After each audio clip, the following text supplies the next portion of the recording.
নমস্কার বন্ধুরা, আজ আমি চলে এসেছি আরেকটা রেসিপি নিয়ে। আজকে আমি বানাবো একেবারে অন্যরকম রেসিপি। এই রেসিপিটা না আমি লাভা লোরে একবার বেড়াতে গেছিলাম, সেই লাভাতে আমি খেয়েছিলাম। ওরা ব্রেকফাস্টে এই রেসিপিটা বানিয়ে দিয়েছিল, তো আমার খেয়ে এত ভালো লেগেছিল আমি আবার কিচেনে গিয়ে জিজ্ঞাসা করেছিলাম যে কীভাবে বানিয়েছে। তো সেটাই আজকে আমি বাড়িতে বানাচ্ছি, তোমাদের সাথে শেয়ার করব। সেই জন্য আমি আলু কেটে নিয়েছি একদম ঝিরে ঝিরে করে, আর নিয়েছি পেঁয়াজ, দুটো বড় সাইজের পেঁয়াজ। আর এই রেসিপিটার হিরো কিন্তু টমেটো। টমেটো যতটা বেশি দেওয়া হবে টেস্ট তত বেশি হবে। আমি বড় বড় 3টে টমেটো ঝিরিঝিরি করে কেটে নিয়েছি। আর কাঁচা লঙ্কা তো যে যেমন ঝাল খাবে সেরকম একেবারে দুই ফালা করে চিড়ে নিয়েছি। সর্ষের তেল দিয়ে দিয়েছি, তেলটা গরম হয়ে গেছে, একটা শুকনো লঙ্কা দিয়ে দিলাম। শুকনো লঙ্কাটাকে না লাল লাল করে ভেজে নেব। শুকনো লঙ্কাটা লাল লাল করে ভাজা হয়ে গেছে।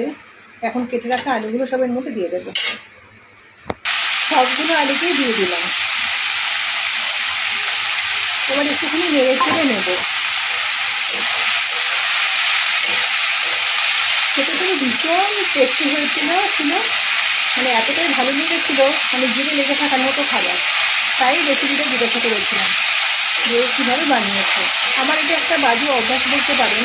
আমার যেখানে যে খাবারটা ভালো লাগে আমি তাদের রেসিপিটাকে জিজ্ঞাসা করি যে কীভাবে বানিয়েছে। এখন পেঁয়াজগুলো এর মধ্যে দিয়ে দেবো, পেঁয়াজ আর কাঁচা লঙ্কাটা একটু ভালো করে নেড়ে চেড়ে নেবো। পেঁয়াজ কাঁচা লঙ্কা দিয়ে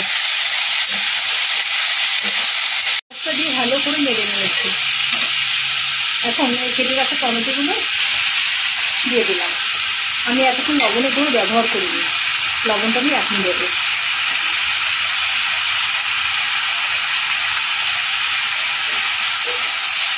এর মধ্যে কিন্তু কোনো জলের ব্যবহার হবে না।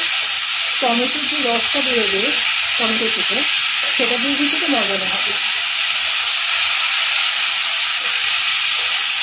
অনবরত নাড়তে নাড়তে টমেটোটাও একেবারে গলে গেল, আর টমেটো থেকে যে জলটা বেরোলো সেটাতে কিন্তু এই যে আলুগুলো সব সেদ্ধ হয়ে গেল। আমি এর মধ্যে কিন্তু কোনো হলুদের ব্যবহার করিনি, কোনো মশলাপাতির ব্যবহার করিনি। কিন্তু এটা সাধারণ একটা রান্না, কিন্তু স্বাদ কিন্তু হয় অসাধারণ। আমার মেয়ের ভীষণ পছন্দের খাবার। আজকে আমার মেয়েই বললো, মা আজকে এটা বানাও না মা, তুমি তো অনেক দিন বানাও না। একটা রেসিপিটার ঘন ঘন বানানো হয় না না। আমারটা কিন্তু হয়ে গেছে, আমি কিন্তু গ্যাসটাকে বন্ধ করে দিচ্ছি। কিন্তু এইভাবে একবার বানিয়ে দেখো, ভীষণ ভালো খেতে লাগে। রেসিপিটা কেমন লাগলো অবশ্যই কমেন্টে জানিও। রেসিপিটা ভালো লেগে থাকে একটা লাইক তো দিতেই হবে। আর যে সমস্ত নতুন বন্ধুরা চ্যানেলটাকে সাবস্ক্রাইব করোনি তারা অবশ্যই চ্যানেলটাকে সাবস্ক্রাইব করে আমার পাশে থেকো। আর পুরনো বন্ধুদেরও অনেক অনেক ধন্যবাদ, তারা আমার পাশে রয়েছে, আমাকে খুব সাপোর্ট করছে। তারা যেন সারা জীবন আমাকে এইভাবে সাপোর্ট করে যায়, আমাকে ভালোবাসা দিয়ে যায়।